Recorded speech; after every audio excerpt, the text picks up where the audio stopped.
अब तक आपने देखा, महादेव पार्वती को बताते हैं कि वो पूर्व जन्म में दक्ष पुत्री सती थी। सती से वही संबंध है जो आपसे है। सती मेरी पहली पत्नी थी, जिनका जन्म एक विशेष उद्देश्य के लिए हुआ था, और वो उद्देश्य था दक्ष के अत्याचार को रोकना। स्त्री अपने आप में परिपूर्ण और संपन्न है। स्त्री पुरुषों की तुलना में किसी भी रूप से कम नहीं। सती जो महादेव से अत्यंत प्रेम करती थी, अपने पिता दक्ष द्वारा महादेव के अपमान को सहन नहीं कर पाई और अपने आप को अग्नि में समर्पित कर दिया, जिससे महादेव अत्यंत क्रोधित हो गए और उन्होंने अपने अंश भैरव को दक्ष को मृत्यु दंड देने के लिए कहा। अब आगे।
महादेव, विनम्र निवेदन है आपसे, अब अपने क्रोध को शांत कीजिए महादेव।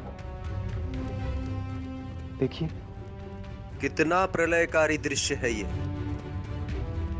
संहार ही संहार।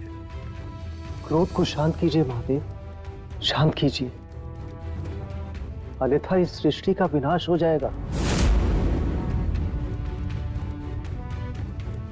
और देवी सती का बलिदान व्यर्थ चला जाएगा।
सती।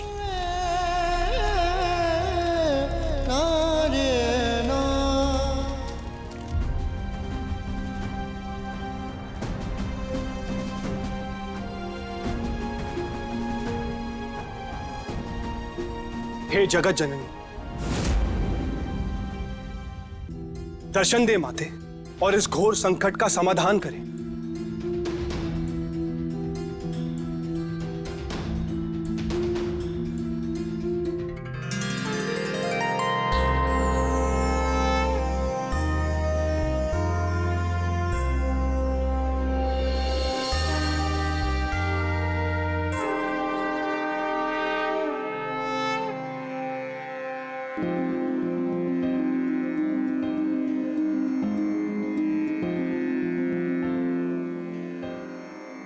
हे देवी आदिशक्ति, सती से विरह की पीड़ा में महादेव अपनी सुध-बुध खो बैठे हैं और सत्य जानते हुए भी मोह से ग्रसित हो रहे हैं। यदि शीघ्र ही उनका सती से मोह भंग ना किया गया तो भय है कहीं वो विनाश लीला ना रच दे। विष्णुदेव, आप इस जगत के पालनहार हैं, क्या आप इसका विनाश होने देंगे?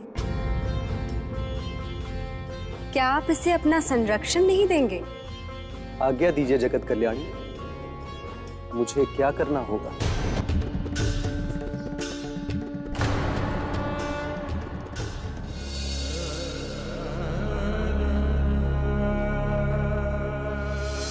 सती।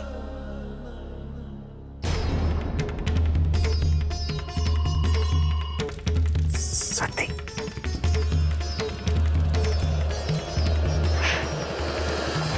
सती।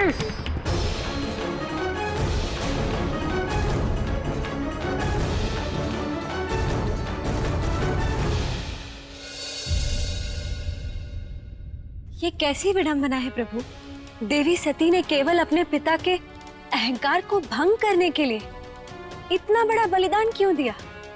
यही तो शक्ति की लीला है देवी। दक्ष तो केवल निमित्त मात्र थे।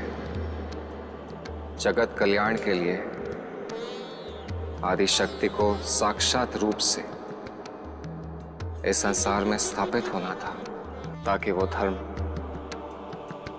और अपने भक्तों की रक्षा कर सके और लोगों के मन में श्रद्धा और विश्वास जागृत कर सके। जहां जहां देवी सती के अंग गिरे, वहां वहां पवित्र शक्ति पीठों की स्थापना हुई, जहां आदि शक्ति अपने पूर्ण रूप में साक्षात विद्यमान है। तो अभी भी एक संकट शेष था। असुर नरकासुर की, असुर नरकासुर की, असुर नरकासुर की, असुर नरकासुर की, असुर नरकासुर की,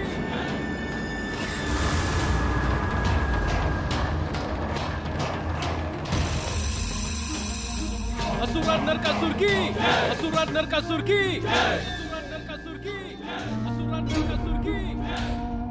मेरे वीर योद्धाओं, आज तक हम असुरों के साथ जो अधर्म देवताओं ने किया है, उसका प्रतिशोध लेने का समय आ गया है। अब हम असुरों को स्वर्ग और पृथ्वी पर एक अधिकार करने और तीनों लोकों पर अपने साम्राज्य स्थापित करने से कोई नहीं रोक सकता। आज से हम असुरों का स्वर्ण युग प्रारंभ होता है। असुर नरकासुर की, असुर नरकासुर की, असुर नरकासुर की। किंतु प्रभु, आप हमें आदि शक्ति द्वारा शक्ति पीठों के निर्माण की कथा सुनाते सुनाते भला नरकासुर की कथा क्यों सुनाने लगे? उसका आदि शक्ति से क्या संबंध है?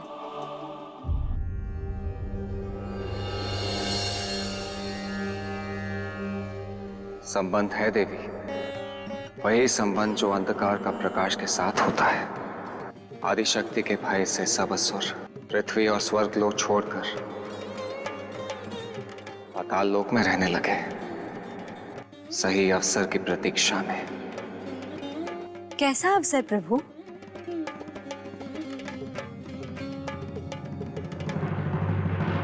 असुरों, हमारे पूर्वजों के बलिदान और त्याग के उपरांत अंततः अवसर आ ही गया जिसकी कभी उन्होंने कल्पना की थी। जिस शक्ति के कारण हम असुरों को वो स्वर्गलोक छोड़ना पड़ा, जिस शक्ति के कारण आज तक इस धरती पर हम अपना साम्राज्य स्थापित ना कर सके, आज वो शक्ति स्वयं ही खंड खंड हो गई है। और शक्ति के बिना कोई भी देवता हमसे युद्ध करने में सक्षम नहीं है। अब कोई इस संसार में हमें पराजित नहीं कर सकता, कोई नहीं। असुरराज नरकासुर की, असुरराज नरकासुर की, असुरराज नरकासुर की। नरकासुर,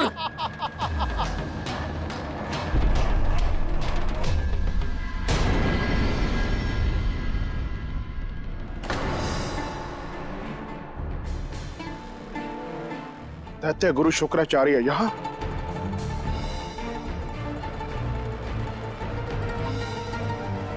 नमन स्वीकार हो गुरुदेव।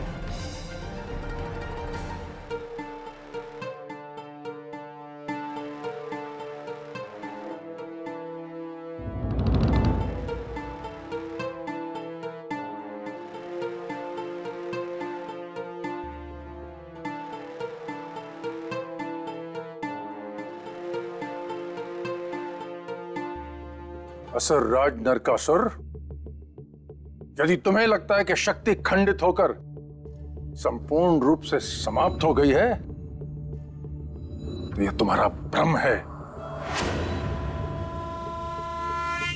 अपने ही शरीर का विखंडन शक्ति की माया है, एक लीला है, ताकि वो खंडित होकर संपूर्ण जगत से असुरों से मनुष्य की रक्षा के लिए स्थापित हो सके। ये आप क्या कह रहे हैं गुरुदेव? शक्ति अब भी समाप्त नहीं हुई? नहीं नरकासुर, शक्ति न जन्म लेती है न मृत्यु को प्राप्त होती है, केवल रूप बदलती है। किंतु रूप बदलने की प्रक्रिया में एक अवसर है शक्ति को पृथ्वी पर स्थापित होने से रोकने का। उन पिंडों की शक्ति अभी सुप्त अवस्था में है। यदि जागृत हो गई तो तीनों लोकों पर अपना साम्राज्य स्थापित करने की तुम्हारी महत्वाकांक्षा मात्र एक दीवार स्वप्न बनकर रह जाएगी। मैं ऐसा कदापि नहीं होने दूंगा गुरुदेव। मेरा मार्ग प्रशस्त करें। बताइए क्या करना है गुरुदेव? ये आप क्या कह रहे हैं प्रभु? सप्तऋषि भृगु के पुत्र महान विद्वान शुक्राचार्य ऐसा अधर्म कैसे कर सकते हैं? शत्रुता मनुष्य को अपना विवेक खोने में विवश कर देती है देवी। गुरु चुनाव में देवताओं ने शुक्राचार्य के साथ छल किया था और बृहस्पति को अपना गुरु चुना था। उसी समय से शुक्राचार्य प्रतिशोध की ज्वाला में जल रहे हैं। किंतु प्रभु, वो असुरों के गुरु कैसे बन गए? शत्रु का शत्रु मित्र होता है देवी। देवता असुरों के शत्रु थे और शुक्राचार्य के भी। अब उन दोनों का एक ही लक्ष्य था, देवताओं को पराजय करना।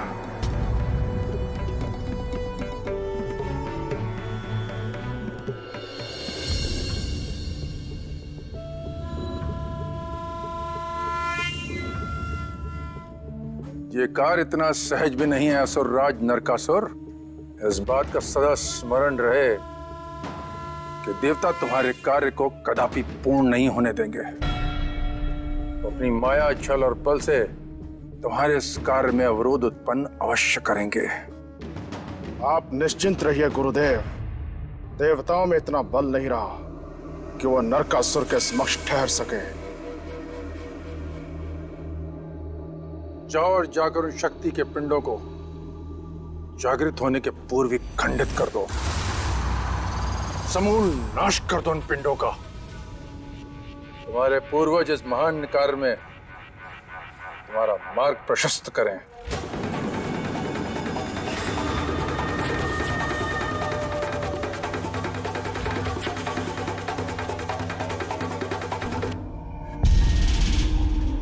मैं असुरराज नरकासुर सौगंध लेता हूं कि तीनों लोकों में अपनी विजय पताका फहरा कर ही लौटूंगा।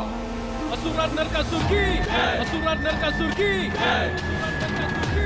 असुराज नरकासुर की असुराज नरकासुर की असुराज नरकासुर की असुराज नरकासुर की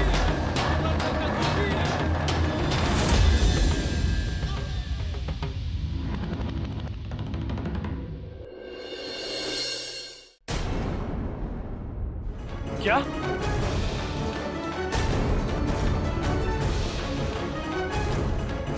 क्या ये जो तुम कह रहे हो वो सत्य है? देवराज इंद्र, यदि नरकासुर अपने उद्देश्य में सफल हो गया तो अनर्थ हो जाएगा। आप चिंता मत कीजिए देवगुरु, नरकासुर स्वर्ग लोक पर विजय प्राप्त नहीं कर सकता, कभी नहीं। इस समय स्वर्ग नहीं, शक्ति पीठों को सुरक्षा की आवश्यकता है, जिनकी स्थापना आदि शक्ति ने पृथ्वी लोक के कल्याण के लिए की है।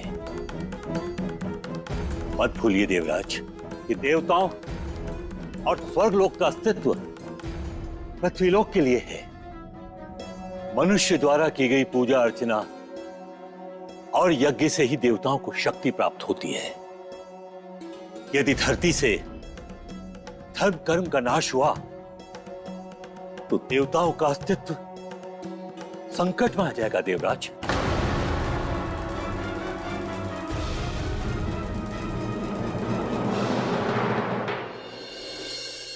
प्रभु, नरकासुर मानव कल्याण के मार्ग में एक बड़ा संकट बनकर आ गया है। संसार से कल्याण का मार्ग सदा ही कठिनाइयों से भरा होता है देवी। इस संसार में सरलता से कुछ भी प्राप्त नहीं होता। फिर क्या हुआ महादेव? कैसे हुई शक्तिपीठों की रक्षा? हमें पूरी कथा विस्तार से सुनाइए।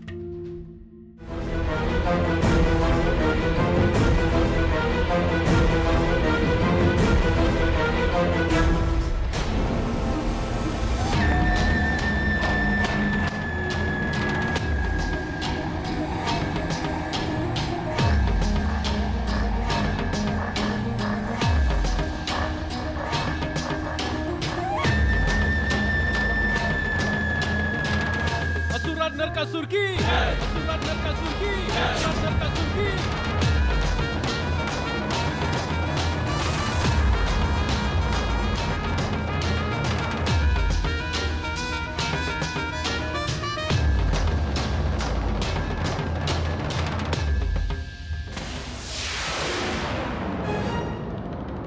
तो ये है वो धरती जिस पर असुर तो क्या देवता भी जन्म लेने को तरसते हैं। ऐसी धरती पे राज्य करने को और अपना वर्चस्व स्थापित करने को हर कोई ललायक रहता है, क्योंकि ये धरती कर्म भूमि है। अर्थात इस धरती पर राज्य करने का अधिकार केवल वीरों का है। अरे असुर भाइयों, आगे बढ़ो और इस धरती पर अपना राज्य स्थापित करो। असुराज नरकासुर की असुराज नरकासुर की।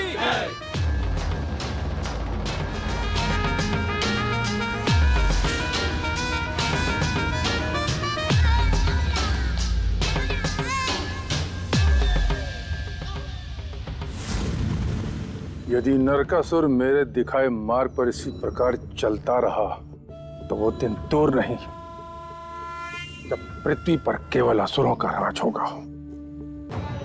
तब देवताओं को असुरों पर विजय प्राप्त करना समर्थ होगा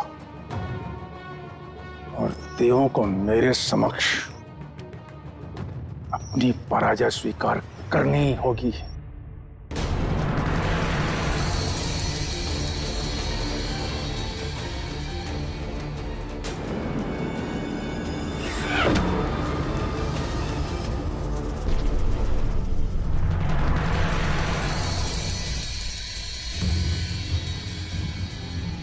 ये किसका दुस्साहस है जो मेरे मार्ग में अवरोध उत्पन्न कर रहा है? क्या उसे मृत्यु का भय नहीं?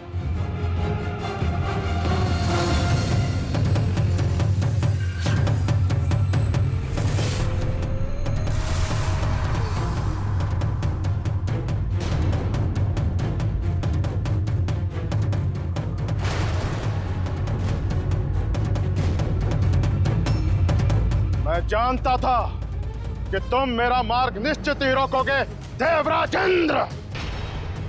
दैत्य गुरु शुक्राचार्य ने पूर्व ही मुझे अवगत कराया था। आओ देखें कौन है तुम में वो महाबली जो असुरराज नरकासुर का सामना कर सके।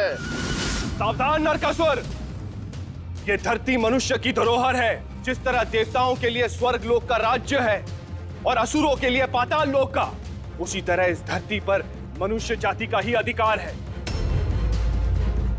तुम्हारे लिए यही उचित होगा कि तुम यहां से पाताल लोक लौट जाओ, अन्यथा परिणाम बड़ा घातक होगा। नरकासुर वापस लौटने नहीं आया है देवराजेंद्र। अभी तो समस्त लोगों पे अपना साम्राज्य स्थापित करने की प्रतिज्ञा के साथ निकला है और इस त्रिलोक में किसी में इतना बल नहीं जो नरकासुर का वेग सह सके। रोकना तो दूर की बात है देवराजेंद्र। यह तुम्हारा भ्रम है नरकासुर। धरती पर आधिपत्य पाने के लिए तुम्हें धरती और मनुष्य के रक्षक देवताओं से टकराना होगा।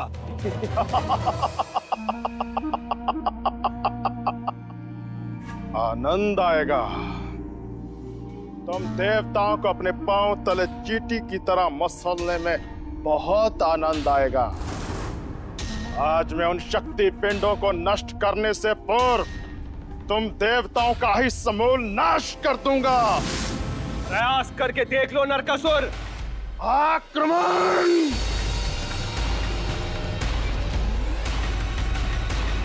आक्रमण!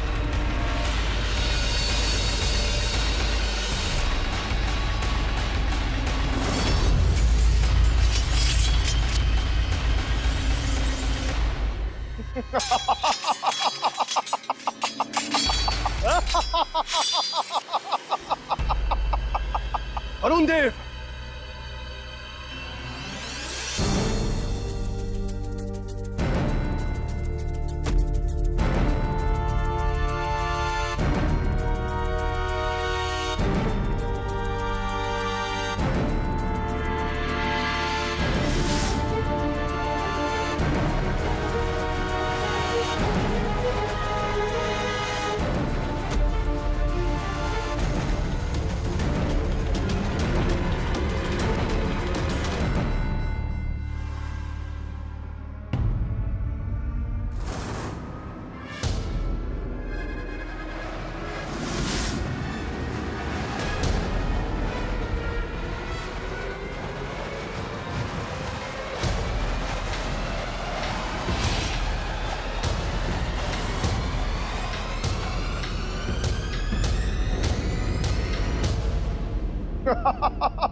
क्या हुआ वरुण देव? तुम्हारी शक्तियां क्यों क्षीण होने लगी?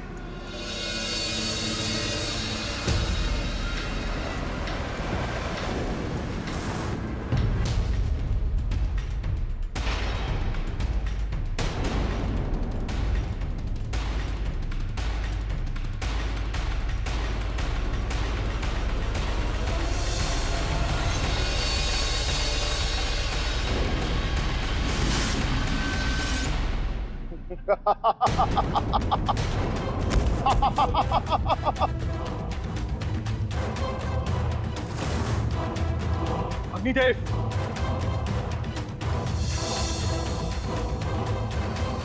वायुदेव को परास्त करने में तुम सफल हो गए नरकासुर, किंतु मेरी अग्नि की ज्वाला तुम्हें जलाकर भस्म कर देगी।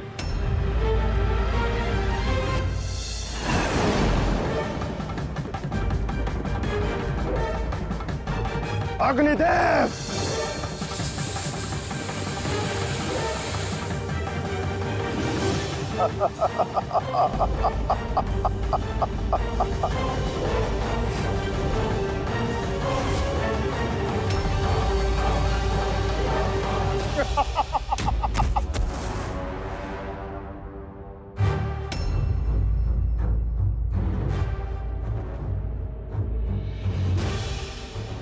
तुमने वरुण देव और अग्निदेव को तो पराजित कर दिया, किंतु मेरे देश से तुम नहीं बच पाओगे।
इंद्रदेव!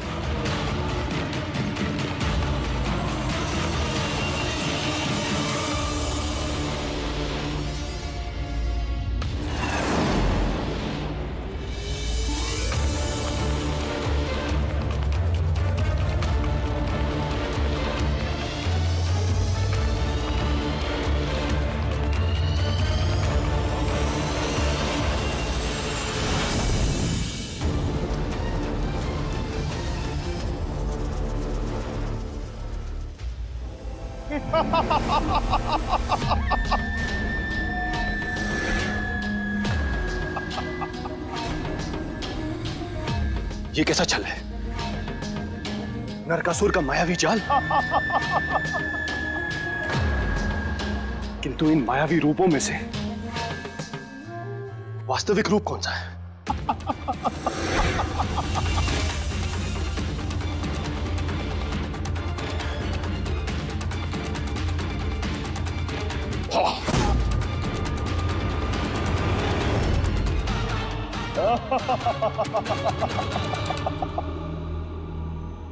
देवताओं, आज तुम्हारा सामना असुरराज नरकासुर से नहीं, साक्षात काल से हुआ है।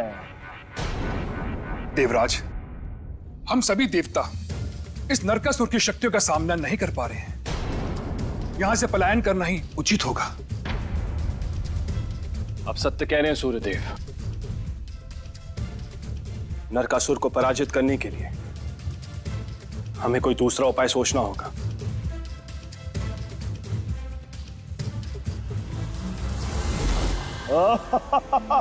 असुरराज नरकासुर की, असुरराज नरकासुर की, असुरराज नरकासुर की। आज यदि महादेव भी होते तो वो भी असुरराज नरकासुर को नहीं रोक सकते थे। आज असुरराज की पताका अपने उत्कर्ष पर लहराएगी।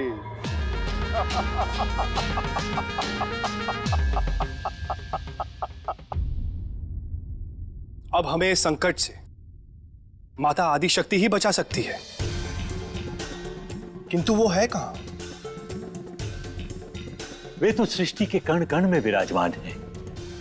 यदि आप उनके दर्शन करना चाहते हैं तो सच्चे मन से उन्हें पुकारिए, वे अवश्य मिलेंगी।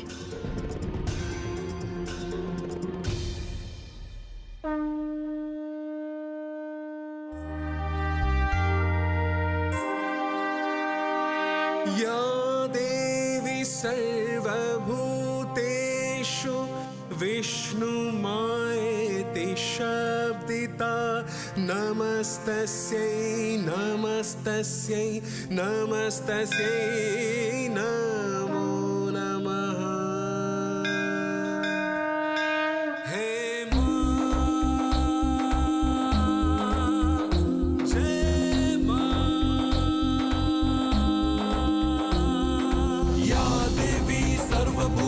शक्तिरूपेण संस्थिता नमस्तस्यै नमस्तस्यै नमस्तस्यै नमो नमः। या देवी सर्वभूतेषु भक्तिरूपेण संस्थिता नमस्तस्यै नमस्तस्यै नमस्तस्यै नमो नमः। नमस्तस्यै नमस्तस्यै नमस्तस्यै नमो नमः।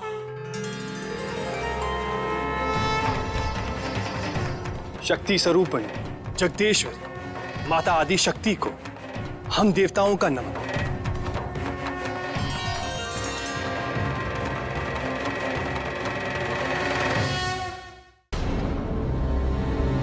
ठहरो मेरे वीर योद्धाओ, ये वही स्थान प्रतीत होता है जिसके विषय में दैत्य गुरु शुक्राचार्य ने कहा था। मेरी बात ध्यान पूर्वक सुनो असुरराज नरकासुर। उत्तर पूर्व दिशा की ओर एक पर्वत है जहां देवी का जनन अंगिरा है। वही सबसे प्रमुख शक्ति पिंड है। और वहीं से तुम्हें शक्ति पिंडों के समूल नाश करने का कार्य प्रारंभ करना है।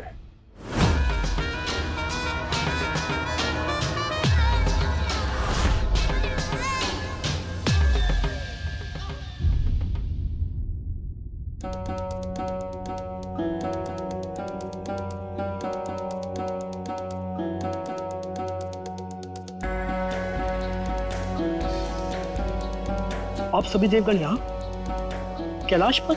आनंदी महाराज, संसार पर भयानक संकट आया है। उसके निवारण के लिए हम महादेव से प्रार्थना करने आए हैं।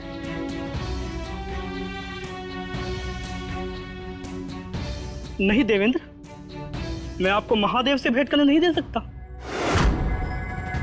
और आपको तो ज्ञात है माता सती के आत्मदाह के कारण प्रभु शोकग्रस्त है, और ऐसे में आपका उनसे मिलना उचित नहीं।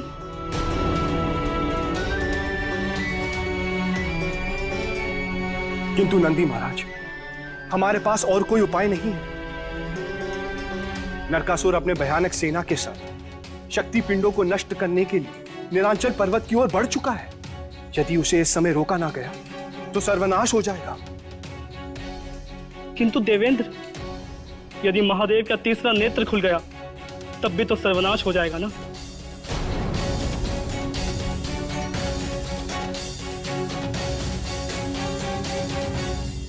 अब क्या करें नंदी महाराज, आप ही कोई उपाय बताइए।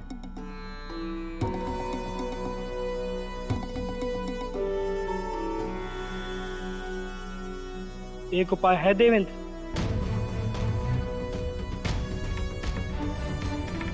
क्या नंदी महाराज? यदि हम सब मिलकर मां आदिशक्ति की आराधना करें तो कदाचित यह संकट का समाधान हो सकता है। किंतु नंदी महाराज, हमें माता आदिशक्ति ने ही भेजा है।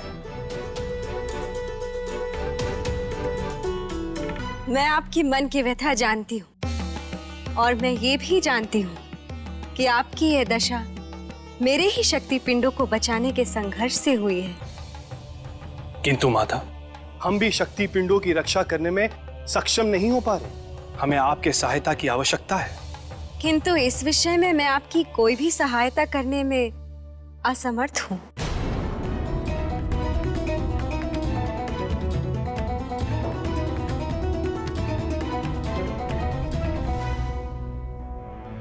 ये आप क्या कह रही है जगत जननी? इस संसार में ऐसा कौन सा कार्य है जो आप नहीं कर सकती? इस सृष्टि के नियमों का उल्लंघन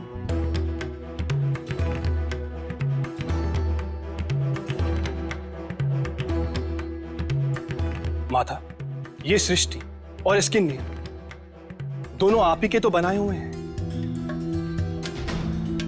फिर आपके द्वारा किया गया कोई भी कार्य नियमों का उल्लंघन कैसे हो सकता है? समझने का प्रयास करिए देवराज। मैं शक्ति का प्रकृति स्वरूप हूँ, जो सृजन करती है, पालन और पोषण करती है। किंतु विध्वंस, संहार एवं शक्ति की रक्षा करने का कार्य स्वयं शिव करते हैं। हम दोनों का एक दूसरे के कार्य क्षेत्र में हस्तक्षेप करना वर्जित है। जगत के इस नियम से मैं भी बंधी हूं और शिव भी। अतः इस जगत में यदि तुम्हारी कोई सहायता कर सकते हैं तो वो हैं कैलाशपति शिव।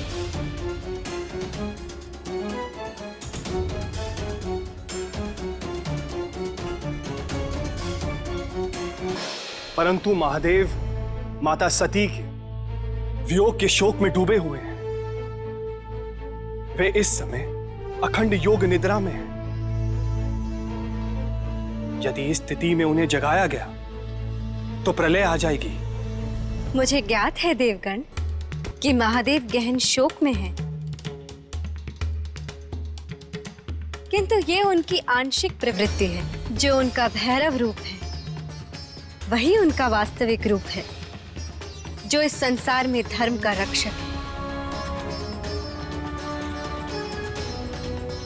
इसलिए आप सभी महादेव की शरण में जाइए और उनकी मूल प्रवृत्ति अर्थात संसार और प्रकृति के रक्षक भैरव को जगाइए।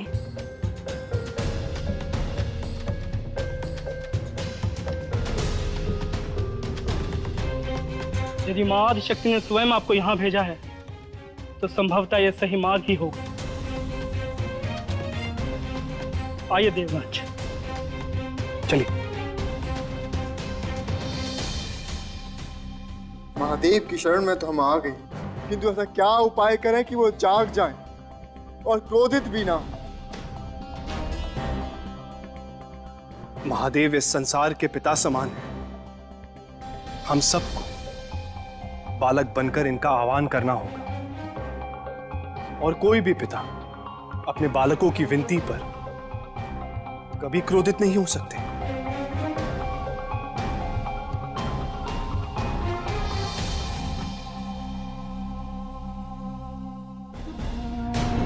हाँ, निश्चित ही ये वही स्थान है जहां शक्ति पिंड गिरा है। अब बस मुझे उसे ढूंढना है।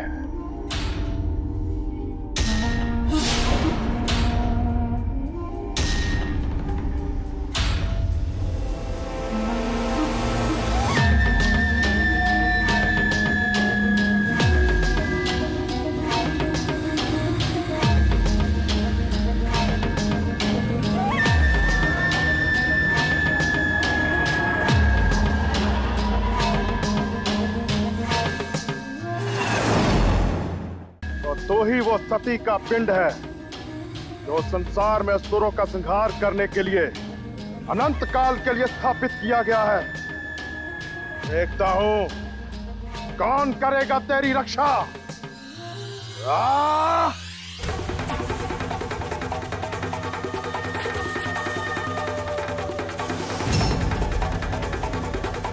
ये क्या? ये अग्नि स्वयं कैसे प्रज्वलित हो गई?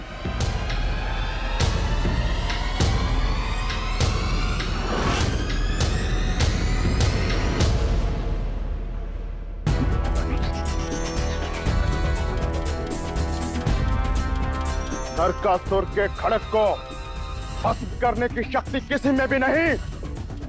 केवल शिव के त्रिशूल से ही यह टकराकर भस्म हो सकता है।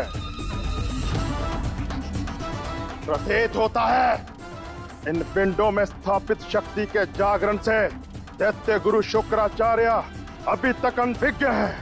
उनको भ्रम है इन पिंडों में स्थापित शक्ति का जागरण अभी तक नहीं हुआ।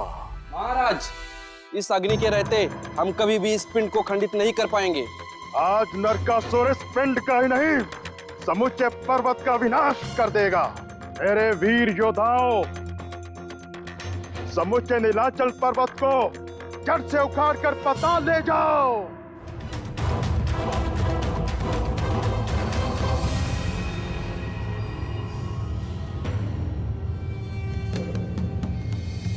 आज मैं देवताओं के अभिमान को धूल में मिला दूंगा। जो शक्ति देवताओं की रक्षक है अब वो असुरों की दासी होगी।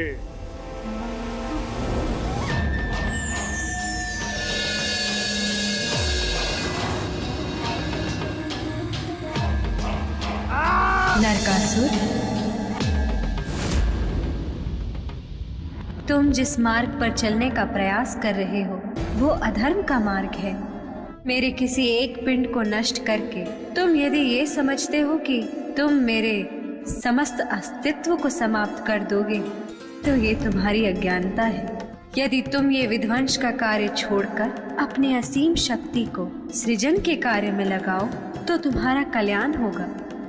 हम असुर किसी शक्ति के अस्तित्व को स्वीकार नहीं करते। देवताओं ने आज तक धर्म की स्थापना के लिए हम असुरों को छला है। इसलिए मैंने अपने पूर्वजों की सौगंध खाई है कि संसार से तुम्हारा और देवताओं का अस्तित्व ही मिटा दूंगा। ये संसार मेरे अस्तित्व का ही प्रतिबिंब है नरकासुर। सुर, असुर, देवता और मनुष्य सब मेरे ही द्वारा जन्म लेते हैं, अंततः मुझ में ही समाहित हो जाते हैं। इस संसार से मेरा अस्तित्व मिटाना तुम्हारे वश में नहीं है नरकासुर।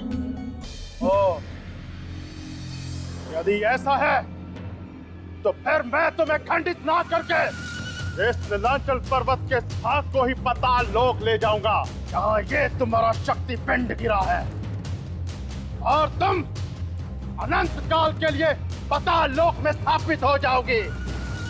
और ऐसा करने से मुझे देवता तो क्या, मैं महाकाल भी नहीं रोक पाएंगे। समय ने तुम्हारी मति ऐसी कर दी है कि तुम्हें अपना हित अहित कुछ समझ में नहीं आ रहा नरकासुर। अब तो केवल समय ही तुम्हें समझा सकता है। असुरो, आज संसार को और देवताओं को दिखा दो कि असुरों को उनकी प्रतिज्ञा से कोई नहीं रोक सकता। अब इस संसार की रक्षक देवी को हम पाताल लोक लेकर जाएंगे। ये क्या अनर्थ होने जा रहा है? यदि नरकासुर शक्ति पिंड को लेकर पाताल लोक चला गया तो पृथ्वी लोक से शक्ति का अस्तित्व सदा के लिए समाप्त हो जाएगा।